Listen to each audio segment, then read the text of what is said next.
الحمدللہ والصلاة والسلام علی رسول اللہ۔ کیا عورت کو روزہ افطار کروانے کا اجر ملے گا کیونکہ وہ گھر والوں کے لیے کھانا تیار کرتی ہے؟ سوال کیا گیا ہے، کیا عورت کو افطاری کا سامان تیار کرنے کی وجہ سے روزہ افطار کروانے کا اجر ملے گا، یا یہ ضروری ہے کہ افطاری کا سامان بھی وہ خود ہی خرید کر لائی ہو؟ رہنمائی فرما دیں۔ الجواب بعون الوہاب۔ ظاہر یہی ہوتا ہے کہ روزہ افطار کروانے کا ثواب محض کھانا کھلانے تک ہی محدود نہیں ہے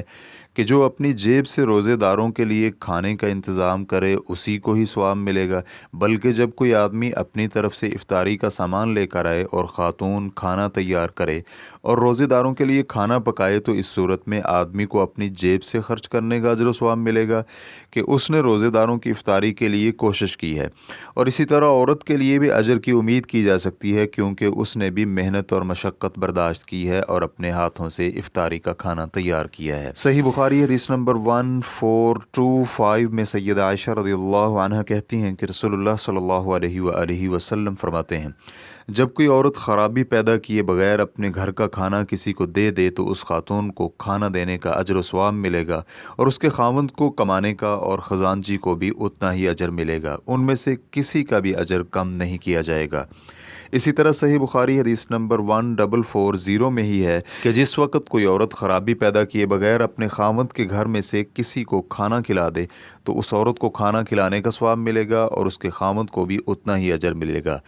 بلکہ خزانچی کو بھی برابر کا اجر دیا جائے گا، خاوند کو کمانے کی وجہ سے اور بیوی کو کھانا کھلانے کی وجہ سے۔ تو اس حدیث میں ہے کہ اس عورت اور خزانچی کو بھی صدقہ کرنے کا اجر ملے گا، جس چیز کا صدقہ کیا گیا ہے وہ خاوند کی کمائی سے خریدی گئی تھی۔ اسی طرح صحیح بخاری حدیث نمبر 1438 اور مسلم 1023 میں ابو موسیٰ رضی اللہ عنہ سے مروی ہے، رسول اللہ صلی اللہ علیہ وآلہ وسلم فرماتے ہیں،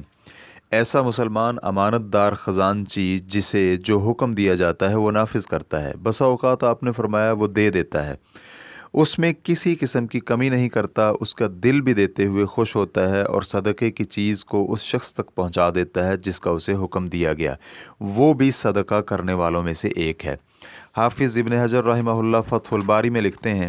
حدیث نبوی کے الفاظ کہ اس کے لیے بھی اسی جیسا، یعنی مطلب یہ ہے کہ اسی جتنا اجر ملے گا۔ پھر حدیث کے الفاظ کے خزانچی کے لیے بھی اسی جیسا اجر ہوگا، یعنی ابو موسیٰ رضی اللہ عنہ کی حدیث میں مذکور شرائط کے ساتھ خزانچی کو بھی اتنا ہی اجر ملے گا۔ اس حدیث کے ظاہری الفاظ تو اس چیز کا تقاضا کرتے ہیں کہ وہ سب اجر میں یکساں برابر ہوں، تاہم اس مفہوم کا بھی احتمال ہے کہ یہاں مثل سے مراد مجموعی طور پر اجر ملنا ہوگا، جبکہ کما کر لانے والے کا اجر زیادہ ہی ہوگا۔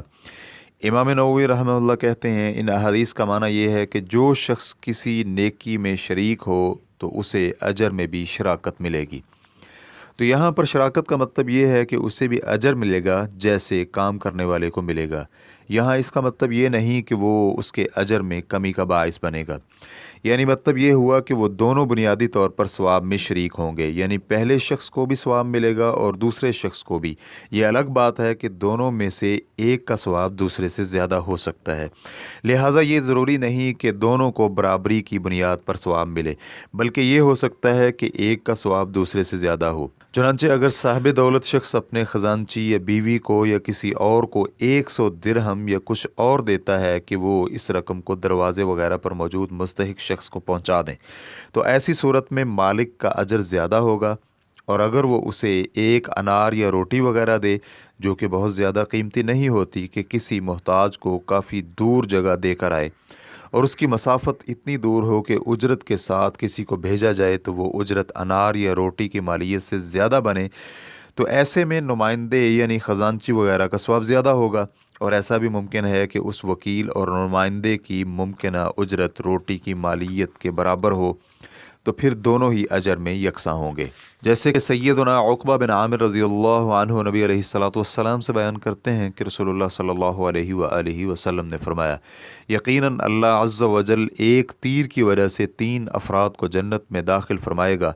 تیر بنانے والا جو کہ تیر بناتے ہوئے اللہ رب العزت سے خیر کی امید رکھے، تیر چلانے والا اور تیر تھمانے والا۔ حدیث میں مذکور عربی لفظ منبلہ کا معنی ہے تیر انداز کو تیر تھمانے والا۔ اس حدیث کو امام احمد، ابو داؤد، ترمذی، نسائی اور ابن ماجہ نے روایت کیا ہے۔ امام ترمذی رحمہ اللہ کہتے ہیں کہ یہ حدیث حسن صحیح ہے۔ الشیخ ارناؤت رحمہ اللہ نے اس حدیث کو اس کے شواہد کی بنا پر مسند احمد کی تحقیق میں حسن قرار دیا ہے۔ تو اس حدیث سے یہ معلوم ہوتا ہے کہ عورت کو بھی روزے داروں کے لیے کھانا تیار کرنے کی بنا پر ثواب ملے گا، اسی طرح خاوند کو بھی اجر ملے گا، بلکہ جو شخص روزے داروں کے پاس کھانا لے کر جاتا ہے اسے بھی اجر و ثواب ملے گا، اور ان میں سے کوئی کسی دوسرے کے اجر میں کمی کا باعث نہیں بنے گا۔ واللہ تعالی اعلم۔